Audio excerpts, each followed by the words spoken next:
누가복음 12장 49절로 53절까지의 말씀. 작은 성경으로 신약 116페이지입니다. 다 찾으셨으면 제가 한 절, 여러분이 한 절 교독합니다. 내가 불을 땅에 던지러 왔노니 이 불이 이미 붙었으면 내가 무엇을 원하리요? 나는 받을 세례가 있으니 그것이 이루어지기까지 나의 답답함이 어떠하겠느냐. 내가 세상에 화평을 주려고 온 줄로 아느냐? 내가 너희에게 이르노니 아니라 도리어 분쟁하게 하려 함이로다. 이후부터 한 집에 5사람이 있어 분쟁하되 셋이 둘과 둘이 셋과 하리니. 함께 있습니다. 아버지가 아들과 아들이 아버지와 어머니가 딸과 딸이 어머니와 시어머니가 며느리와 며느리가 시어머니와 분쟁하리라 하시니라. 아멘. 이진영 목사님께서 불과 검이라는 설교의 제목으로 말씀 전해 주시겠습니다. 우리 함께 기도하시고 말씀 나누도록 하겠습니다. 사랑이 많으시고 은혜가 많으신 하나님, 오늘 특별히 말씀을 통하여 복음에 대해 생각해 보려고 합니다. 복음이 가지고 있는 성격이 무엇인지, 또 우리와 알고 있는 성격 이외에 또 다른 것은, 우리가 미처 생각지 못했던 것은 무엇인지 말씀을 통하여 깨달을 수 있도록 인도하여 주시옵소서. 하나님, 복음을 살아가기를 원합니다. 하나님, 우리의 삶이 복음을 사는 삶이 되게 하시고 그 삶 가운데서 주님을 고백하는 온전한 삶이 되도록 인도하여 주시옵소서. 말씀을 지켜주시고 이 시간에 시종일관 주님께서 함께해 주실 줄 믿고 바라오며 모든 말씀으로 주 예수 그리스도 이름으로 기도드립니다. 아멘. 최근에 이준익 감독이 자산어보라는 영화를 우리에게 다시 보여주셨습니다. 이준익 감독은 역사물로 굉장히 유명한 감독이죠. 황산벌, 이건 또 젊은이들은 모르겠지만 부터 시작해서 왕의 남자, 사도, 동주, 박열에 이르는 많은 그 역사물을 만들었던 감독이었습니다. 이번에 자산어보를 또 동주처럼 흑백으로 이렇게 영화를 소개를 해줬는데요. 그래서 마치 이제 흑백의 스모커 같다라는 평을 받기도 하고 많은 역사학자들과 영화인들로부터 극찬을 받고 있는 영화이기도 합니다. 이 영화는 우리가 잘 알고 있는 정약용 형제에 관한 이야기이기도 합니다. 그럼 사실은 주인공 그러면 정약용을 잡을 것 같은데 오히려 정약용이 아니라 그의 형인 정약전을 주인공으로 삼은 영화가 바로 이 자산어보란 영화입니다. 정약용의 뛰어남은 우리가 너무 잘 알고 있죠. 교과서에서도 많이 나오고, 어떤 사람들은 정약용을 일컬어서 조선시대 조선의 레오나르도 다빈치라고까지 얘기를 합니다. 수원의 화성을 지을 때 거중기를 이용해서 짓기도 하고, 과학이면 과학, 문학이면 문학, 아니면 사상이면 사상, 무엇 하나 빠질 게 없는 굉장한 인문학자였던 최고의 인문학자였죠. 그래서 레오나르도 다빈치와 비교해서 그림 빼놓고는 거의 그와 같았다 이렇게 얘기를 하는 사람도 있는데, 그만큼 훌륭한 사람이었죠. 그런 정약용이, 그런데 천주교를 빌미로 시작됐던 그 정치적인 분당 정치에 있어서의 박해를 통해서 1801년에 있던 신유 박해, 그리고 황사형 백서 사건으로 강진으로 유배를 갔습니다. 그런데 18년 동안, 거의 18년을 유배 생활을 하면서도 정약용은 무려 한 500권의 책을 썼다고 해요. 그 중에 우리가 아는 책들이 목민심서, 대표작이라고 볼 수 있는 모든 책들은 다 거기서 나왔죠. 경세유표, 흠음신서 등 거의 조선시대에 있어서 최고의 실학자였다고 불렸던 사람이 바로 정약용이었습니다. 이 정약전은 그의 사실 정약용이 4형제가 있었습니다. 정약현, 정약전, 정약종, 정약용, 그중에 막내였죠. 4형제 중에서 가장 뛰어난 사람이었는데도 불구하고 영화를 만든다면 당연히 정약용에 관한 영화는 얼마든지 만들 수 있을 것 같은데, 영화는 말씀드린 것처럼 그의 형 정약전에 관한 이야기입니다. 정약전은 책을 그렇게 남긴 것도 없어요. 우리가 유일하게 남겨있는 책이 바로 이 자산어보라는 책입니다. 물론 이제 다른 글을 좀 쓰긴 했겠지만 책으로 남긴 건 이거 하나가 유일해요.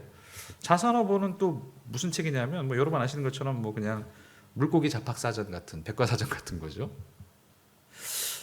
도대체 왜 그러면 영화를 만들었을 때 정약용이 아니라 정약전에 주목을 했을까? 영화도 그렇지만 사실 우리가 곰곰이 생각해 보면 정약전은 사실 정약용에 비준할 만큼 뛰어난 인물이었다고 전해집니다. 어쩌면 그거보다 더 뛰어났을 수도 있었다는 것들도, 그런 암시들도 여러 군데서 우리가 역사적으로 볼 수가 있습니다. 일단 제일 먼저 그가 더 뛰어났다고 볼 수 있는 여러 점 중에 하나는, 첫 번째로는 그가 귀양을 갈 때 사실 귀양지가 두 군데가 있었거든요. 강진하고 흑산도. 이제 흑산도는 사실 어느 정도, 그러니까 흑산도 무슨 섬인데 뭐 아름다운 섬, 이 흑산도가 거리가 어느 정도였냐면 육지에서 배 타고 제주도 가는 거리만큼에 있었던 섬이 흑산도였어요. 사실은 지금도 제주도 가는 게 배 타고 갔을 때 그게 꽤 오래 걸리잖아요. 근데 나룻배를, 이제 그런 배를 타고 흑산도까지 가는 것만 해도 사실 그게 엄청난 일이 걸리는 그런 곳에 있는 섬이 흑산도였죠. 반면에 강진은 뭐 그렇게 뭐 그냥 그렇게 크게 뭐 외지도 아니고 사실은 굉장히 자유롭게 책도 읽을 수 있는 여러 가지 분위기도 많았던 곳이었습니다. 원래가 강진으로 보내려고 했던 사람이 이 정약전이었다고 해요. 원래 정약전을 강진으로 보내고 정약용을 흑산도로 보내려고 했다고 합니다. 그런데 신문하는 과정에서 이 사람들이 뭔가를 발견한 거죠. 영화에도 그런 점이 살짝 나오긴 하는데, 신문하는 과정에서 사람들이 이 정약전이 더 위험하구나라는 것을 발견한 거죠. 그래서 그를 더 멀리 보낸 겁니다. 원래 강진으로 가려고 했던 사람이 이 사람이 훨씬 더 위험할 수도 있다는 생각들을 했던 거죠. 뿐만 아니라 사실 이 정약전은 정조에게 있어서 굉장히 큰 인정을 받았던 인물이기도 합니다. 뭐 영화에서도 그 장면이 잠깐 얼핏 나오기도 하지만 실제로 역사적 기록을 보면 정조는 이렇게 그에 대해서 얘기를 했다고 해요. 정약용의 아름다움보다 정약전의 준거람이 낫다, 이런 평을 했을 정도로 두 형제가 대단한데 어떤 면에 있어서는 정약전이 훨씬 더 그 준거람이 훨씬 낫다라고 말 정도로 그런 평을 받았던 인물이기도 합니다. 그리고 이 사람이 얼마나 뛰어난 사람이냐면 정약용이 자기가 인정했던 유일한 사람이었어요. 그러니까 정약용은 항상 그렇게 500권의 편지를 쓰면서 500권의 저서를 하면서도 그걸 끊임없이 형한테 그걸 자기 제자를 시켜가지고 감수를 받습니다. 이게 제대로 쓴 게 맞나요? 여기서 뭔가 좀 제가 검토해 놓친 게 있습니까? 제가 이 해석이 틀린 건 아닌가를 끊임없이 형한테 검사를 받았어요. 그래서 만약에 나중에 형이 죽었을 때 너무 이렇게 그걸 한탄하면서 이제는 이 세상에서 나를 알아줄 사람이 없다라고 얘기했을 정도로 그만큼 정약용 자신이 유일하게 인정했던 사람이었어요. 나보다 낫다고 인정했던 사람이었던 거죠. 그 정도로 뛰어난 사람이었습니다. 그런데 왜 이렇게 대단한 정약전이 16년의 위배 생활 중에서 달랑 책 한 권만 썼을까? 그것도 그냥 물고기 잡학사전 같은 책만 썼을까? 여기서부터 이제 영화가 되는 건데, 감독은 그러니까 이 점에 주목을 한 거죠. 왜 동생이 500권을 썼을 동안 단 한 권밖에 못 썼나? 에서 왜 충분히 쓸 수 있었던 능력으로 봤을 땐 500권을 안 썼나에 대한 생각으로 전환을 시킵니다. 그렇게 쓸 수 있었으니까, 그러니까 뭐 능력이 안 됐던 사람이 아니라, 그런데 왜 그는 그런 책을 다 버리고 오직 물고기에만 집중해서 그 책을 썼을까? 거기에 보면 이런 이제 영화 장면에 보면 이런 장면들이 나옵니다. 그 중에 이제 창대라는 인물을 만나요. 굉장히 이 사람은 자산 오버드 이름이 나오는 사람인데요. 창대라는 사람을 만나는데 그 창대라는 이제 제자로 거두게 되죠. 창대는 끊임없이 이 세상이 너무 이 불합리하고 이 세상이 너무 이 조선, 그 당시 조선이 너무 이게 뭐 부패하고 해서 이것을 어떻게든 고쳐보려고 끊임없이 노력하고 내가 관직에 나가서 이것을 고쳐보겠다고 그렇게 마음을 먹고 글 공부를 하던 그런 친구였습니다. 그런데 정약전은 늘 그를 이렇게 못마땅하게 생각해요. 보면 영화에서도 보면 그래요. 늘 못마땅하게 생각하고 이런 말을 던집니다. 가끔씩 이런 말을 던져요. 임금이 없는 세상, 서자가 없는 세상. 이제 영화에서 보면 이제 서자로 설정이 돼 있거든요. 창대가 서자가 없는 세상. 나는 그런 세상을 나는 꿈꾼다라는 식으로 얘기를 해요. 그것 때문에 창대는 너무 그 생각이 무서워서 아주 몸소리를 치죠. 이 사람 내가 상종할 수도 없는 사람이다라는 식으로 그렇게 얘기를 합니다. 그런데 바로 어쩌면 여기에 어쩌면 이 모든 것에 정약용이 했던 모든 행동과 정약전이 했던 그 그 한 권밖에 남기지 않았던 모든 이유들이 숨어 있는 것 같다고 이준익 감독은 생각했던 것 같습니다. 그러니까 창대나 혹은 그의 동생 정약용이 썼던 모든 책들은 뭐 목민심서나 경세효표나 이런 것들은 어떻게 하면 정치를 잘할 수 있을까, 어떻게 하면 부패를 없앨 수 있을까라는 것에 대한 그런 책들이었죠. 그러니까 이 정약용이나 이 창대 같은 사람은 어떻게 하면 이 시스템을 좀 잘 개혁해서 원래대로 잘 만들 수 있을까를 고민했던 사람들인데, 정약전은 이렇게 시스템을 어떻게든 낮게 개혁을 시키는 것을 원했던 것이 아니라 아예 이 시스템 자체를 전복시키고 파괴하기를 원했던 거죠. 그러니까 그는 지금의 세상을 조금 더 낮게 만들기를 원했던 것이 아니라 이 세상을 완전히 없애버리고 새로운 세상이 도래하기를 꿈꿨던 사람이었습니다. 그런데 이것이 가망이 없죠. 가망이 없다고 생각하니까 그는 평생 아예 그냥 그걸 버리고, 이 세상 것, 말하자면 이 세상에 있는 모든 것들을 버리고 개인적으로 실천하면서 평생을 보낸 것이겠죠. 관념의 세계가 아니라, 그 당시에 있었던 철학과 관념의 세계가 아니죠. 주자학의 세계, 성리학의 세계가 아니라 그저 정말 물질의 세계에 주목했던 것이죠. 거의 뭐 아나키스트적인 삶을 살면서, 종말론적인 삶을 살고, 개인적으로 보면 그런 삶을 살았던 것 같아요. 그냥 물고기나 보면서 물고기에 대한 연구를 하고 관념이 아닌 이 물질의 세계에 아주 집중을 하면서 그것을 이렇게 써내려갔던 것이 바로 그가 남긴 그 책이었죠. 그 사상의 근원은 틀림없이 서학, 즉 기독교 사상이었을 겁니다. 사실 우리나라의 기독교 역사는 전 세계 유례가 없는 기독교 역사입니다. 그러니까 우리 조선은 기독교라는 종교를 처음으로 자발적으로 들여왔던 유일한 나라였어요. 대개 선교사들이 가가지고 이렇게 전도하고 이러면서 시작하는데, 우리나라에서는 조선에 있는 신학자들이 북경에 가서 그것을 보고 가지고 왔던 것이죠. 세상적인 매력을 가지고 가져왔던 거의 유일한 나라입니다. 그 당시에 주자학의 성리학이 지배하던 시대, 기독교는 서쪽에서 들여왔다고 해서 서학이라고 불리기도 했지만, 그런데 또 한편으로는 정학, 바른 학문이 아니라고 얘기해서 사학, 간사하고 사악한 학문이라고 불렸던 학문이었습니다. 이건 사학인 거죠. 그러니까 사학 범죄자인 거죠. 말하자면 정약전은 이 사학의, 이 기독교의 역사에서, 한국 기독교에서 빼놓을 수 없는 바로 그 세 사람이 바로 이 정약용의 삼형제입니다. 사실은 큰 형의 사위가 사실은 또 같이 포함해서 4명이 아주 굉장히 중요한, 그 큰형 정약현의 사위가 황사영이었거든요. 황사영은 심지어는 나중에, 물론 좀 문제가 있다고 볼 수 있는데, 나중에 천주교가 이렇게 핍박받으니까 왜 군대한테 와가지고 폭탄을 좀 쏴달라고 그렇게까지 얘기를 했었어요. 그러니까 그게 이제 걸린 거죠. 황사영은 이제 아무리 종교적인 동기지만 사실 너무 좀 선을 넘은 느낌이 있죠. 그러니까 좀 군대를 보내줘가지고 폭탄을 좀 쏴가지고 우리 종교 자유를 믿게 해달라고. 그게 황사영 백서가 그게 걸리는 바람에 다들 이제 더 그렇게 큰 위협을 받을 정도로. 그러니까 황사영이라는 사람 말하면 조카 사위죠. 이 조카 사위와 더불어서 정약용의 그 삼형제였던 정약전, 정약종, 정약용, 이 삼형제가 다 황사영 더불어 세례를 받았던 사람이었어요. 세례를 받고 그리고는 그 사건으로 걸려서 황사영도 죽고, 그리고 삼형제 중에 정약종, 정약 바로 위청이죠. 위청도 순교를 당했어요. 그런데 정약전과 정약용은 순교를 당하지 않은 이유 중에 하나가, 물론 이제 두 번째가 순교를 죽었기 때문에 그럴 수도 있겠지만, 사실은 정약전과 정약용은 마지막 순간에 배교를 했습니다. 이 천주교 버리겠다라고 얘기하고 배교를 하고, 그리고는 이제 유배를 당했던 거죠.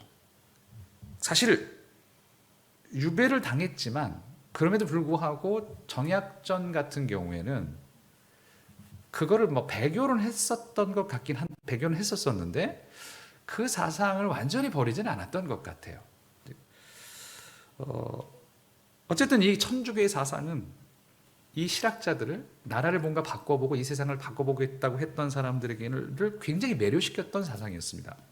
아마도 그걸 가장 대표적인 구절이 제가 여러분에게 늘 소개시켜드렸던, 여러분도 잘 알고 있던 갈라디아서 3장 28절의 말씀이겠죠. 유대 사람도 그리스 사람도 없으며 종도 자유인도 없으며 남자와 여자가 없습니다. 여러분 모두가 그리스도 예수 안에서 하나이기 때문입니다. 이건 굉장한 사실은 선언이었죠. 이거를 만약에 그대로 적용시켰을 때, 사실 정약전은 이걸 그대로 적용시킨 거나 마찬가지인 사람인 건데, 거기에 이제 상놈으로 나오는 창대라는 인간과 정약전은 정말 서스름 없이 그렇게 사귀었던 사람이 바로 정약전이었거든요. 그리고 그는 인간 사이에서 계급이 없는 세상을 꿈꿨던 거죠. 자산어보의 서문에 보면 이 창대에 대한 언급이 나옵니다. 그 부분을 잠깐 읽어드리면 이렇습니다. 이제 흑산이 이제 자산이죠. 자산은 해중 어족은 매우 풍부하지만 그 이름이 알려진 것은 적다. 마땅히 박물학자들은 살펴보아야 할 것이다. 난 섬 사람들을 널리 만나보았다. 그 목적은 어보를 만들고 싶어서였다. 그러나 사람마다 말이 다르므로 어느 말을 믿어야 할지 알 수 없었다. 섬 안에 장덕순, 즉 창대라는 소년이 있었다. 두문불출하고 손님을 거절하면서까지 열심히 고서를 탐독하고 있었다. 다만 집안이 가난하여 책이 많지 못하였으므로 손에서 책을 놓은 적이 없었건만 보고 듣는 것은 넓지가 못했다. 그러나 성격이 조용하고 정밀하여 대체로 초목과 물고기와 물색 가운데 들리는 것과 보이는 것을 모두 세밀하게 관찰하고 깊이 생각하여 그 성질을 이해하고 있었다. 그러므로 그의 말은 믿을만했다. 나는 드디어 이 소년을 맞아 함께 묵으면서 물고기의 연구를 계속했다. 자산어보 서문을 이렇게 쭉 그를 쓰면서 창대에 대한 이야기를 합니다. 사실 이런 책은 사실 거의 없어요. 조선시대 나왔던 책 중에 창대라는 그 이름을 거론하면서 그와 함께 내가 거의 이 책을 같이 썼다라고 얘기하면서 얘기를 하죠. 그의 말은 믿을만했다라는 말을 씁니다. 아마 상놈이었을 거예요. 거의. 그의 말은 믿을만했다. 그리고 사실 재미있는 말 부분이 있는데 그 모든 것의 성질을 이해하고 있었다는 말 중에 뭐 그 의도한 건지 모르겠지만 그 성질에 해당하는 게 한자로는 성리입니다. 그 성리를 터득하고 있었다 이런 뜻이죠. 어쩌면 이것은 그 성리학과 관련된 성리학이라고 했을 때 성리와 같은 한자를 쓰거든요. 과 또 같은 것을 생각했던 것이 아닐까라는 생각도 그냥 문득 들더라고요. 개인적인 생각인데 그의 말은 믿을만했다. 사실 이 말이 굉장히 중요한 게 중간중간 자산을 보면 그런 말이 나온답니다. 창대가 말하기를 이런 말이 나와요. 창대가 말하기를 이렇게 말했다는 거죠. 근데 사실 이 말을 곰곰이 살펴보면 그 당시의 성리학의 시대, 주자학의 시대에서는 사실은 우리가 흔히 듣는 게 지금도 듣는 게 공자왈 맹자왈이죠. 공자가 말하기를, 맹자가 말하기를. 그런데 정약전은 거기에 창대가 말하기를 이런 말을 넣음으로 인해서 사실은 그 모든 것에 대한 권위를 어쩌면 동등하게 여겼던 것이 아닐까. 그렇게 읽히기를 바랬던 것이 아닐까라는 생각을 또 해보게 되었습니다. 사실은 이것은 이 모든 일들은 비록 그가 기독교라는 종교는 배교했을지 모르겠지만 그 사상만큼은 그대로 안고 살아갔던 것은 아닐까라는 생각을 해주게 됩니다. 아마 감독이 상상했던 포인트도 거기였던 것 같아요. 그 실제로 영화에서 보면 이렇게 창대한테 이렇게 예수님 얘기를 해주는 장면도 있어요. 산상설계 나오는 그 장면도 이렇게 이 창대 뭐 이런 누가 이런 말을 하셨다. 이러면서 딱 얘기해주는 장면도 나오긴 하는데 만약에 그것을 가슴에 안고 살아갔던 사람으로서 그 책을 남긴 것이라면 이것은 동시에 기독교라는 종교가 천주교라는 종교가 어떤 성격을 가지고 있었던 종교였다는 것을 우리의 텍스트 안에서, 우리의 맥락 안에서, 우리 역사의 맥락 안에서 아주 잘 보여주는 이야기입니다. 복음은 당시의 시대가 받아들일 수 없는 폭탄적인 사상이었다는 거죠. 오늘 읽은 본문이 바로 그런 점을 이야기해 줍니다. 나는 불을 땅에 던지러 왔다 라고 이야기를 합니다. 마치 우리는 복음을 생각하면 모든 것을 화목하게 해주고 세상을 아름답게 해주고 따뜻하게 해주고 세상을 좀 더 낫게 만들어주는 것이라고 생각하죠. 그런데 오늘 읽은 본문은 너무 날이 서 있는 말씀입니다. 그래서 사실 이후에 찬송가를 고르는데 최 목사님이 이제 찬송가를 골라주시는데 무슨 찬송가를 골라야 될지 모르겠어요. 저한테 물어보면 저도 잘 모르겠는데 사실 뭐 그런 찬송가 별로 없잖아요. 그런 것에 관한 찬송가가. 찬송가는 늘 이렇게 부드럽고 따뜻한 게 좀 많이 결단의 찬송이 있긴 하지만 그러나 이 정말 칼 같은 성격을 가지고 있는 복음에 대해서 나오는 찬송가들은 거의 없잖아요. 예수님은 세상에 불을 던지러 왔다고 하십니다. 세상에 평화를 주기 위해서가 아니라, 평안하고 화목한 것을 위해서가 아니라 분열과 분쟁을 일으키러 왔다고 말씀하십니다. 오늘 읽은 성경 중에 51절은 이렇게 얘기하죠. 내가 세상에 화평을 주려고 온 줄로 아느냐? 내가 너희에게 이르노라. 아니라 도리어 분쟁하게 하려 함이로라. 이 말씀을 같이 적은 마태복음에서는, 그러나 마태복음 3장 34절에서는 다른 것을 하나 더 첨가해 넣습니다. 내가 세상에 화평을 주러 온 줄로 생각하지 말라. 화평이 아니요 검을 주러 왔노라 라는 말씀을 합니다. 그러니까 하나님의 말씀하시는 이 예수님께서 오신 것은, 예수님이 선포하신 복음은 불 같은 것이었고, 모든 것을 태워버리는 불이고, 모든 것을 베어버리는 검과 같은 것이었다라는 것이죠. 그런 성격을 가지고 있는 것이 바로 복음이었다는 것입니다. 그러니까 이거는 뭐 보수도 아니고 진보도 아니고 다 갈아엎는 그런 세상, 그런 것이죠.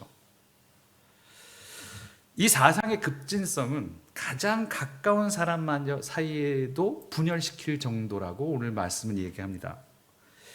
영화에서 정약전의 급진적인 사상이 창대를 아주 경악하게 만드는 장면이 여러 군데 나옵니다. 마치 그러면 이 장면을 볼 때 떠오르는 장면이 바로 그 바울 사도가 베스도 총독 앞에서 변론했던 장면이에요. 베스도 총독 앞에서, 아그리빠 왕과 베스도 총독 앞에서 바울이 자기가 복음에 대한 선언을 했을 때 사도행전 26장 24절에 보면 베스도가 이렇게 얘기합니다. 바울이 이같이 변명하며 베스도가 크게 소리내어 이르되 바울아 네가 미쳤도다. 네 많은 학문이 너를 미치게 한다. 네가 미쳤구나. 네가 배운 게 많아서 너 정말 미쳤구나.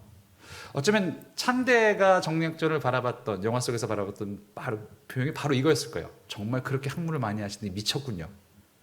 그 사악에 간사한 사악한 학문에 물들어서 결국은 미쳐버리셨군요 라고 말했던 것이 아마 창대의 생각이었지 않을까 짐작을 해봅니다.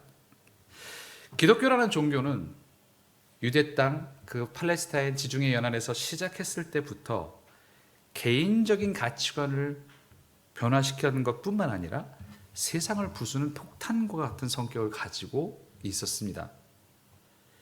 이것은 조선에서도 마찬가지였죠. 조선 땅에서 처음 기독교가 가져왔을 때 보여줬던 갈등과 분쟁은 바로 그 점을 정확하게 보여줍니다. 복음이라는 것은 어떤 것인가에 대한 것이죠. 사실 이 성격을 조금 더 자세히 알 수 있는 책도 있습니다. 사실은 정약전에 주목했던 사람이 사실 이준익 감독뿐만이 아니라 김훈 작가가 있죠. 여러분 뭐 잘 아시죠. 뭐 그 이순신 명랑에서도 굉장히 큰 부분을 많이 이렇게 가져왔다는 그 칼의 노래도 있고, 뭐 남한산성이라고 굉장히 큰 굵직굵직한 책을 쓰신 분이 있는데, 그 김훈 작가가 쓴 책 중에 흑산이라는 책이 있어요. 흑산이 정확하게 바로 이 정약전을 주제로 해가지고 그 형제들의 이야기, 그리고 특별히 그 속에서 천주교 사상, 기독교 사상이 민중들에게 어떤 느낌을 주었고 얼마나 위험했고 또 어떤 희망을 줬는지를 아주 잘 자세하게 묘사해 두었습니다. 그리고 그 당시에 영화에서보다 얼마나 그 시대에 사는 것이 척박했고 얼마나 고통스러워서 얼마나 수탈에 시달리면서, 그것도 이민족의 수탈이 아니라 관의 수탈에 시달리면서 백성들이, 민초들이 희망 없이 살았는가를 너무 적나라하게 보여주는 책이 바로 이 흑산이라는 책이기도 합니다. 거기에 보면 이 비참한 삶을 살았던 민초들이 당시 천주교를 받아들이고 가슴에 새겼던 이유는 무엇일까에 대한 것들도 많이 설명을 해줍니다. 그 소설에 보면 이제 이런 장면이 나와요. 이런 대목이 나옵니다. 주여 주여 하고 부를 때 노비들은 부를 수 있는 제 편이 있다는 것만으로도 눈물겨웠다.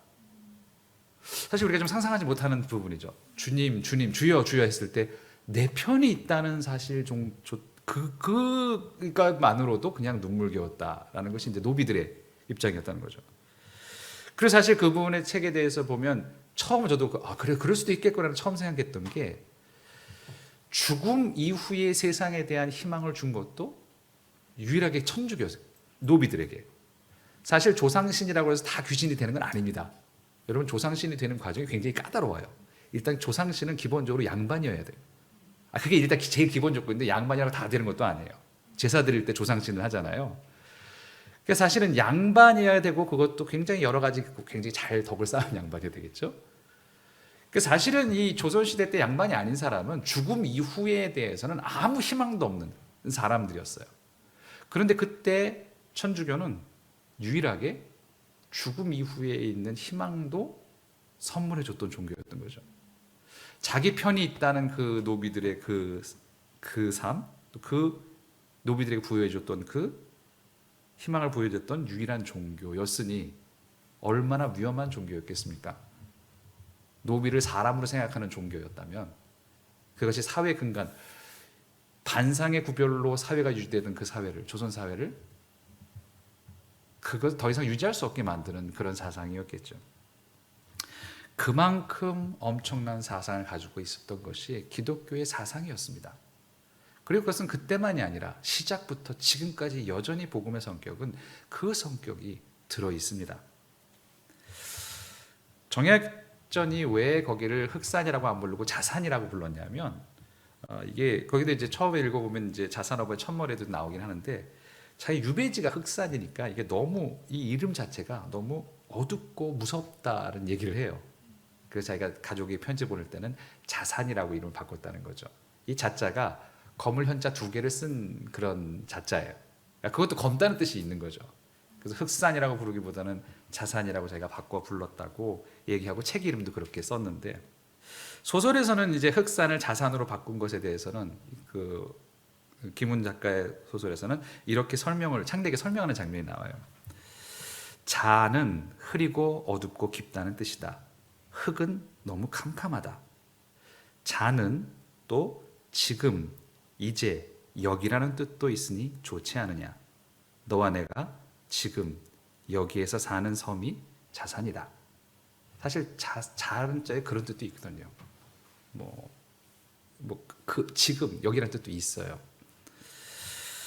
그 지금 여기라는 뜻을 가지고 물론 이것은 소설가의 상상이긴 하겠지만 그러니까 너와 내가 사는 삶이 여기가 지금 자산이다. 그 섬이 자산이다. 이렇게 얘기를 하는 이걸 보고 이 말 속에 담긴 이 지금 여기 이 담긴 것과 함께 지금의 기독교를 돌이켜 보게 됩니다. 특별히 한국의 그리스도교를 돌이켜 보게 되죠. 지금의 기독교는 정말 세상이 감당하기 어려운 그런 성격을 가지고 있는 종교인가? 너무나 무섭고 너무나 급진적이어서 세상이 감당하기 어렵고 그리고 정말 절망에 있는 사람들에게는 그러나 반대로 희망을 주고 있는 그런 종교인 것인가? 유감스럽게도 지금의 기독교는 세상을 파괴하고 지금의 세상을 파괴하고 새 세상을 꿈꾸고 그 세상에 도래하기를 꿈꾸기보다는 세상에 순응해서 잘 적응해서 세상의 한 부분으로 잘 구실하면서 살아가는 것 같습니다. 이것은 처음의 모습 혹은 본질의 모습을 어쩌면 많이 잃어버린 것이겠죠. 기독교는 개인만을 변화시키는 종교가 아닙니다. 개인만을 구원시키는 종교가 아니었습니다. 세상을 갈아엎는 그런 위험한 종교였습니다. 그래서 끊임없이 세상을 다스렸던 사람들은 무서워하고 두려워하고 부담스러워했던 것이 바로 기독교였습니다. 그 속에는 불과 칼이 있었기 때문이죠. 예수님은 그것을 분명하게 지금도 우리에게 말씀해 주십니다. 내가 말하는 복음은 불과 칼이 들어있다. 가장 가까운 사람도 분열시킬 만큼 그렇게 지독한 불과 칼이 들어있다. 어쩌면 지금 이 시대는 지금의 한국교회는 이 불과 칼을 다시 새롭게 발견해야 될 시기인지도 모르겠습니다. 그 복음의 성격을 다시 한번 고민해 보고 우리 기독교의 모습을 고민해 보시고 한국교회의 모습을 고민해 보시는 저와 우리 정함교회 성도님 되시기를 주님의 이름으로 축원합니다. 기도하시겠습니다.